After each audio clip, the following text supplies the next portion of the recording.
আপনার নাম কি? আমার নাম আবু সাইদ, আমি ইংলিশ ডিপার্টমেন্ট 12 ব্যাচ স্টুডেন্ট। 12 ব্যাচের এক শিক্ষার্থী পুলিশ অতর্কিত হামলা করে তার মাথা ফাটিয়ে দিয়েছে। সে শুট হিম বলে পুরো ঘটনা যখন আমি নিজে নিজে ভাবি পুরো ঘটনাটা, আমার কাছে মনে হচ্ছে ওরা আবু সাইদ টার্গেট ছিল শুরু থেকেই। মেধাবী ছাত্র আবু সাইদ হতে যাচ্ছেন আন্দোলনের একটি গুরুত্বপূর্ণ চরিত্র। আর যখন শিক্ষার্থীদের সাথে যখন পুলিশের মারামারি হয়, পুলিশ 5 জন পুলিশ মিলে এসে সরাসরি আবু সাইদের উপর অ্যাটাক করে। যখন আমি দেখি আবু সাইদের উপর অ্যাটাক শুরু করে 5 জন পুলিশ লাঠি দিয়ে, তার মাথায় পুলিশ যখন তাকে মারতেছিল, এতটা পুলিশ একসাথে মারতেছিল, আবু সাইদ তখনও তার পুলিশকে একটা কথা বলেন, তখনও ঠিক তাকে মানে তার মুখ থেকে এটাও আসেনি যে আমাকে সেভ করেন। করতে করতে ক্যাম্পাসের আবার 1 নম্বর গেটে আসি।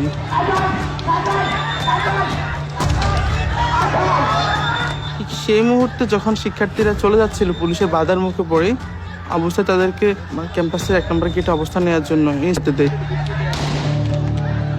প্রথম গুলিটা লাগে তার পেটে। ঠিক সেই মুহূর্তে একজন পুলিশ ঠিক তার খুব কাছে এসে ঠিক তার বুক বরাবর গুলি করে।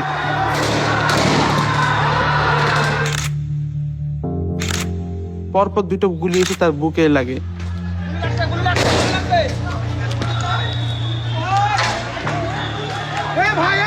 12 ব্যাচের এক শিক্ষার্থী গুলিবিদ্ধ হয়ে লুটিয়ে পড়েছে।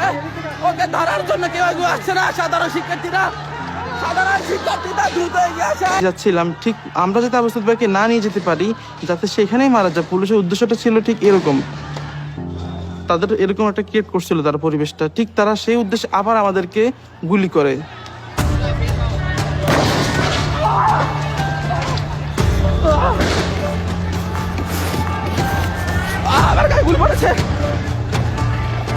আমার গায়ে গুলি পড়েছে। আপনারা দেখেন আমার গায়ে গুলি পড়েছে। পুলিশ সাধারণ শিক্ষার্থীদের পাশাপাশি সাংবাদিকদের উপর গুলিবিদ্ধ করেছে।